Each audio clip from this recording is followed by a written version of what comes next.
Olá, sejam muito bem-vindos ao Play no Agro. Eu sou Luísa Nogueira, jornalista especializada em agronegócio e estou trazendo as principais informações do setor para você. Colheita do café apresenta atraso por falta de mão de obra no campo. E essa semana em diante eu acredito que os trabalhos possam avançar ainda mais, entendeu? À medida que vai engrenando os trabalhos, a colheita segue mais rápido. Mercado de milho assusta produtores com a alta dos preços. A Ucrânia, que deveria estar voltando a exportar grãos, praticamente está parada. Isso fez o mercado internacional voltar a puxar, né? Puxou forte na linha do trigo, que ajuda a puxar milho, puxou milho também em Chicago. Veja também, Embrapa Cerrados lança nova variedade de soja. É um material que vai expressar muito bem o potencial produtivo. O produtor busca isso hoje nas cultivares. E um diferencial importante da variedade é a resistência ao nematóide causador de galhas, Meloidógena incógnita.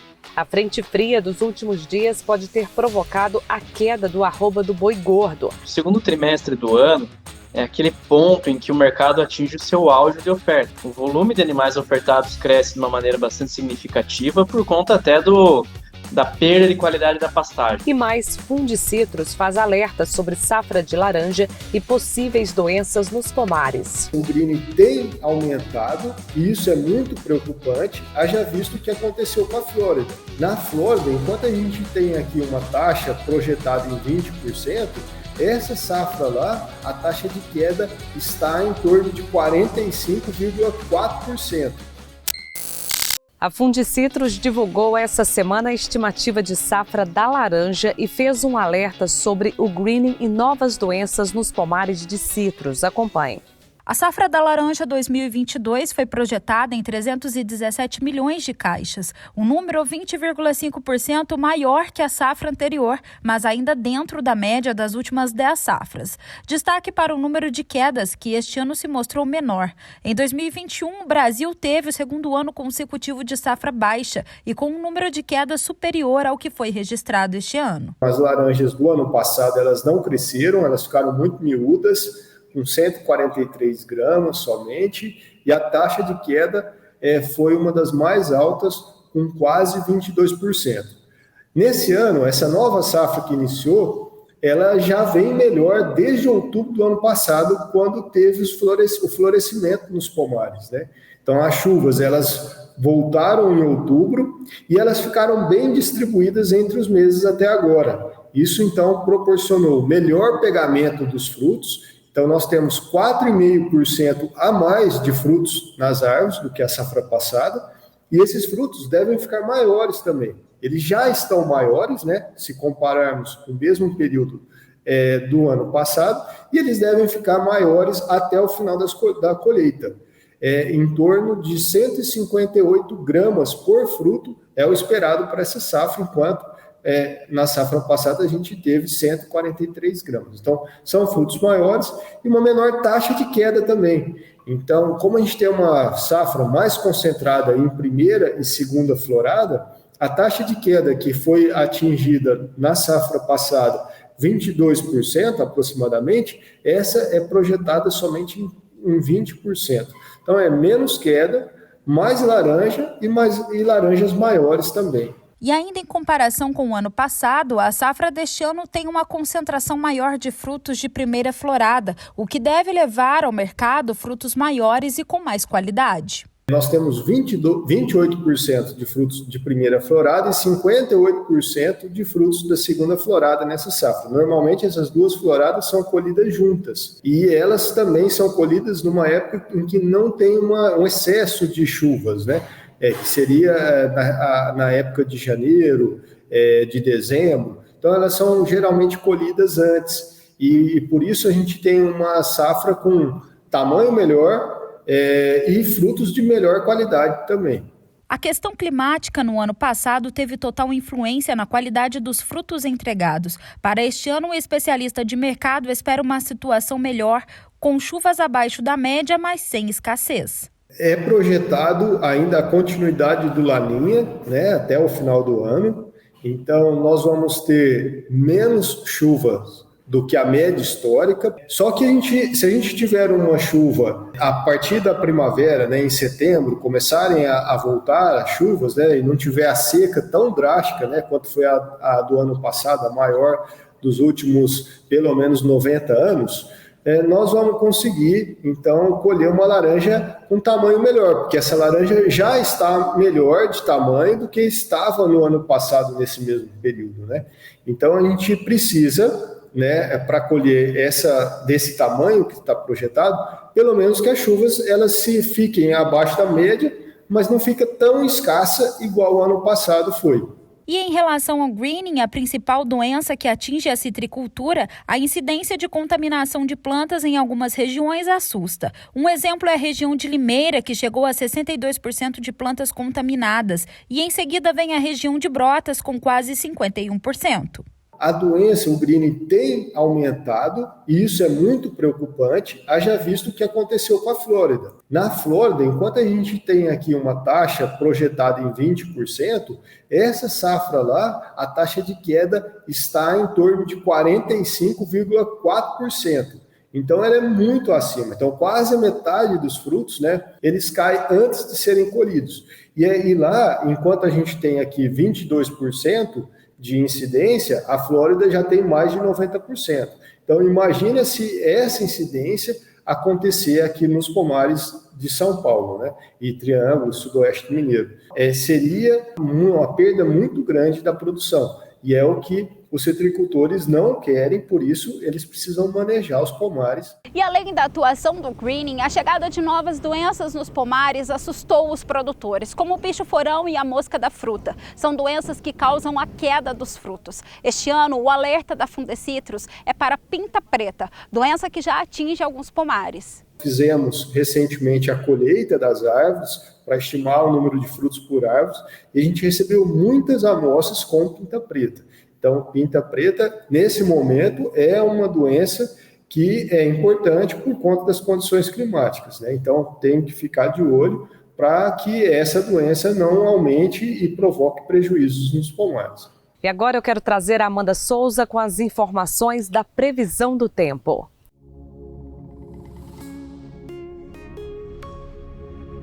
Olá, Luísa! Olá a todos que nos acompanham através do Play no Agro. A imagem de satélite mostra pouca presença de nebulosidade em boa parte do Brasil.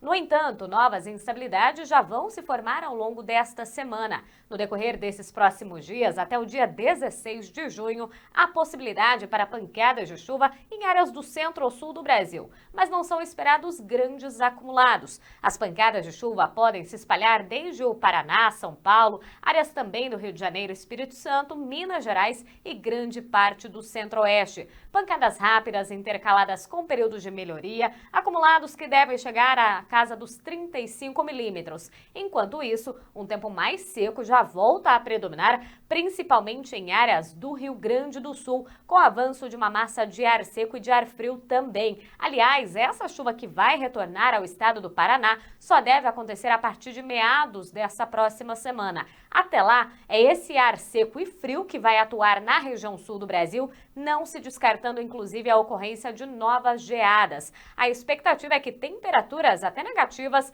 possam ser registradas em áreas da Serra Gaúcha, Serra Catarinense também, até o Planalto do Paraná. Mas, de modo geral, no início dessa semana, essa temperatura já vai começar a subir e vai diminuindo esse potencial para a ocorrência de geadas, principalmente em áreas produtoras da região sul do Brasil.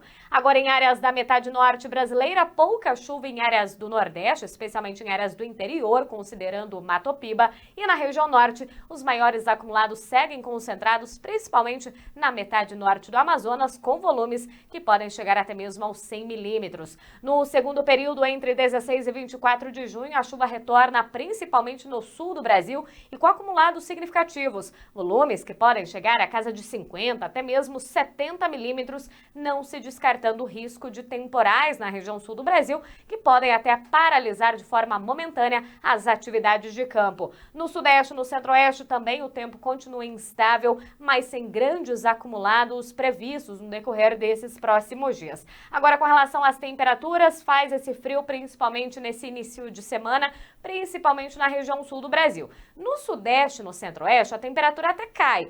fica mais amena, mas não existe a possibilidade para a ocorrência de novas geadas. As temperaturas mínimas nessas duas regiões devem ficar acima dos 7 graus, então não tem esse potencial para geada, principalmente nas áreas produtoras. E falando das próximas semanas, com relação à distribuição de chuva, a expectativa é de anomalias negativas. Após esse período com chuva, até o dia 24 de junho, de modo geral, baixos acumulados devem ser registrados no centro-sul do Brasil.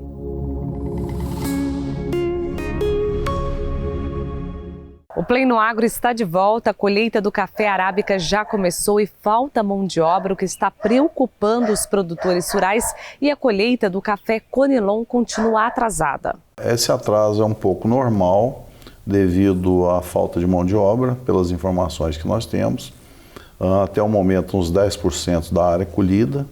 E essa semana em diante, eu acredito que os trabalhos possam avançar ainda mais, entendeu? À medida que vai engrenando os trabalhos, a colheita segue mais rápido. Outro aspecto que contribui com o atraso na colheita é a maturação mais lenta dos grãos por conta de excesso de umidade nos estágios finais do desenvolvimento das lavouras. Se houve uma safra, uma florada mais tardia, ela pode estar tendo consequências agora, né? Pelos nossos cálculos, pelas as respostas que os nossos sócios têm nos dado, é que estamos em torno de 10 a 15 dias, mais ou menos, de atraso na colheita, né? Com isso, o produtor está atento para o tempo correto de colher o café e o cuidado com a entrada de maquinários nos cafezais que podem prejudicar os grãos e ocasionar perdas. O pessoal está esperando uma maturação mais uniforme para sair uma colheita de café de melhor qualidade, entendeu? E também muitos esperando uma maturação uniforme para que possa ser colhido com máquinas. De acordo com o levantamento feito pela Safras e Mercado, até o último dia 24 de maio, o Brasil colheu cerca de 8 milhões de sacas de café, 13% da safra de 2022-2023, que tem estimativa de 61,10 milhões de sacas. Nós vamos mostrar agora uma nova variedade de soja testada pela Embrapa Cerrados, mais resistente ao estresse hídrico e a nematóides. A Embrapa Cerrados lançou nova variedade de soja na região de Matopiba. A BRS 8383 Pro ficou conhecida por mostrar durante os ensaios alto potencial produtivo e boa resistência. Com um ciclo de 130 dias, a variedade se mostrou resistente ao estresse hídrico comum na região e principalmente a nematóide de galha. É um material que vai expressar muito bem potencial produtivo. O produtor busca isso hoje nas cultivares, e um diferencial importante da variedade é a resistência ao nematóide causador de galhas, Meloidógena incógnita. É um nematóide que a cultura do algodão é muito acometida, e nessas regiões em que nós temos aí as principais áreas de produção de algodão, vai ser também uma cultivar importante, né, para entrar nesse ambiente de produção em que o produtor tem algodão, justamente para manejar esse nematóide. Então vai ajudar a baixar a população, e assim que o produtor entrar com a cultura do algodão, ele já vai ter uma população menor em relação à população inicial. É uma estratégia importante, é o produtor tomar essas decisões em função das características da cultivar, das cultivares, e também das necessidades que ele tem, do ambiente em que ele está fazendo a sua atividade produtiva. O pesquisador da Embrapa, o André, que acompanhou todos os ensaios, explicou que o ciclo da variedade acompanha outras plantas na região de Matopiba. O ciclo é muito adequado para a região Matopiba, para a região oeste da Bahia em especial. Grande parte das cultivares que são plantadas na região tem ciclo aí próximo a essa variedade, né? A nossa BRS 8383 Pro, né? Talvez um pouquinho mais longo, um pouquinho mais precoce, mas gira em torno de ciclos aí perto de 130, 125 dias. A sanidade da nova variedade também entrou em pauta. O pesquisador explica que com boa sanidade e uma estrutura completa, ela também auxilia no manejo aos nematóides. Do grande destaque de produtividade, de potencial produtivo, de alta resposta produtiva, né, é um material que traz uma sanidade foliar bastante interessante Então, uma arquitetura de planta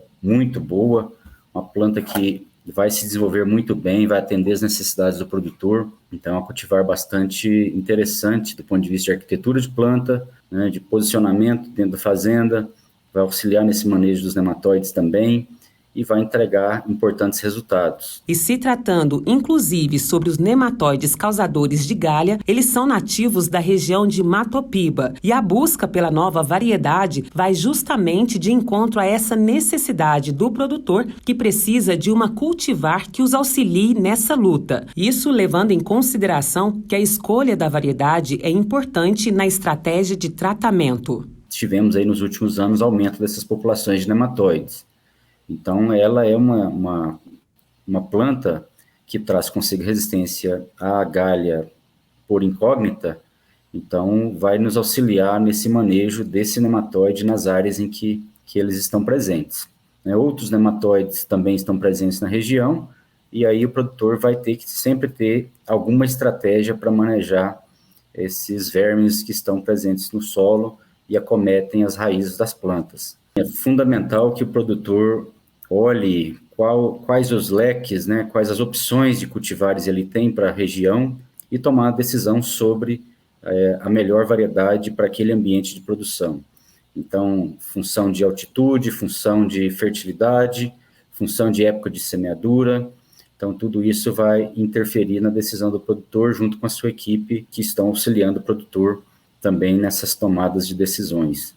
Então, isso é fundamental para ele ter maior assertividade, né, no manejo, na condução da cultura, e essa variedade é uma variedade que traz esses diferenciais importantes, e além da tolerância aos nematóides, o principal destaque é o alto potencial produtivo da variedade. O mercado de carne foi marcado pela queda do arroba do boi gordo e vamos entender os motivos. Os preços na arroba do boi gordo caíram durante o mês de maio. Nas principais praças de produção e comercialização do país, a queda foi sentida. O analista das safras e mercado, Fernando Iglesias, explica que os frigoríficos exerceram pressão durante todo o mês, testando patamares mais baixos na compra de gado junto aos pecuaristas. O mês de maio foi um mês de pressão sobre os preços, um mês em que os preços acabaram recuando de uma maneira bastante agressiva, mas nada além daquilo que a gente já imaginava para esse período. O segundo trimestre do ano é aquele ponto em que o mercado atinge o seu auge de oferta. O volume de animais ofertados cresce de uma maneira bastante significativa por conta até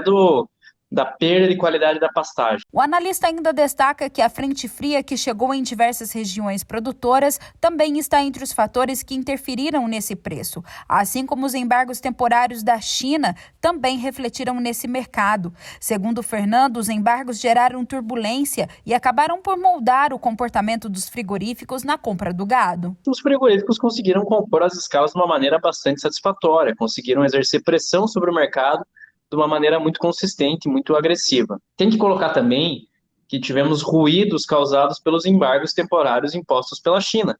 Tivemos várias unidades frigoríficas brasileiras que foram embargadas pela China no mês passado, e isso vai gerando turbulências no mercado, vai moldando o comportamento dos frigoríficos exportadores na compra de gado, e foi outro elemento importante de pressão para justificar essa queda dos preços agora em maio. Para o próximo trimestre, a expectativa está na continuidade da pressão sobre os preços no mercado. Ainda de acordo com o analista, os frigoríficos seguem confortáveis com a escala atual, mas com perspectiva de alta nos preços em função de alguns fatores específicos. Os frigoríficos ainda estão muito confortáveis em relação à escala, com uma posição bastante adiantada, e com isso vão tentando aí comprar a níveis mais baixos, tentam seguir nesse mesmo ritmo de baixar os preços.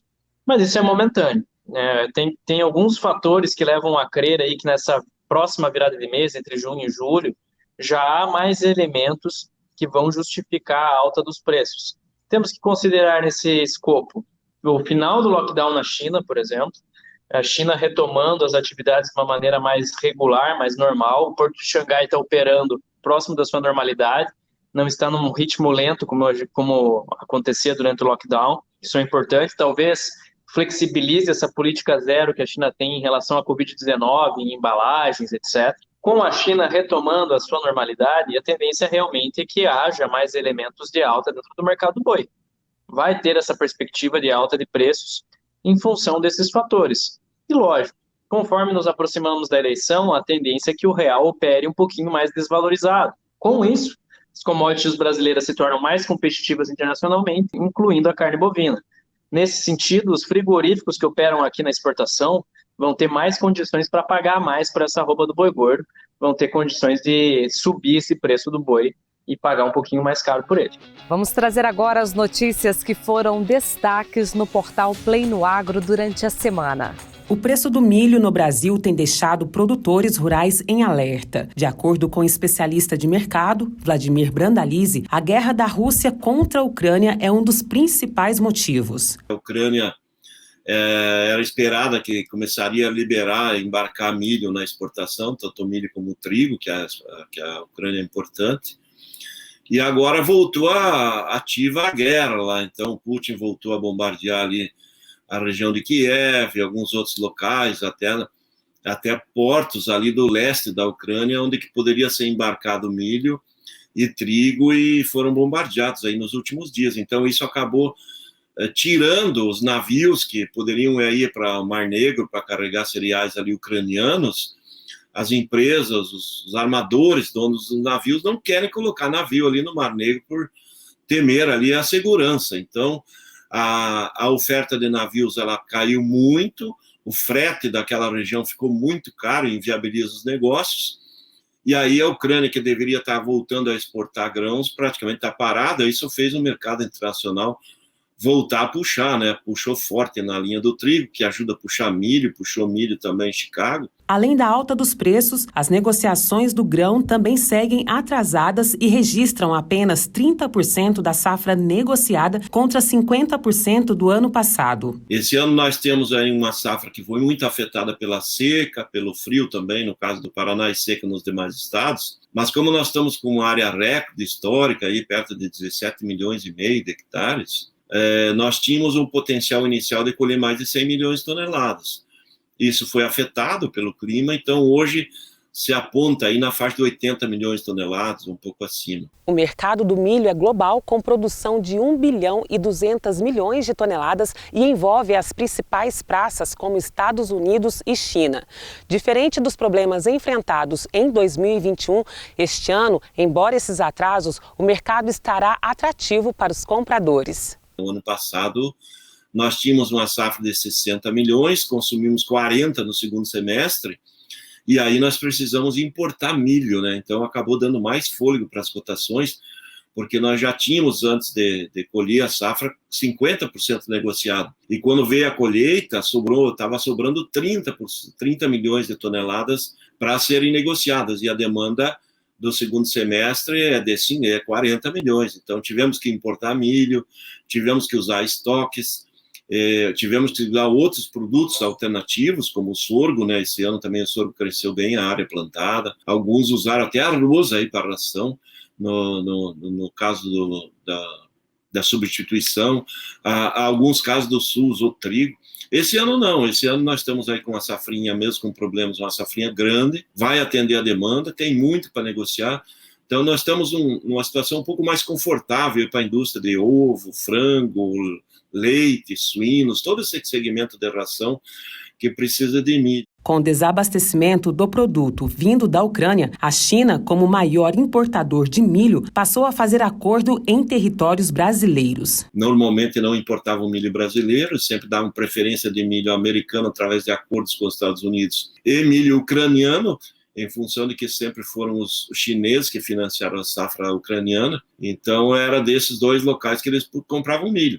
Agora eles estão vendo que a crise lá na Ucrânia com a Rússia complicou esse ano, vai ter uma safra menor, e aí o Brasil também começa a aparecer como uma alternativa aí para vender também milho para a própria China, né? Nós já temos aí dezenas de clientes na área de milho, e a China é mais um, mas a China é importante porque é o maior importador mundial, então para nós é importante, né, ter fluxo de venda.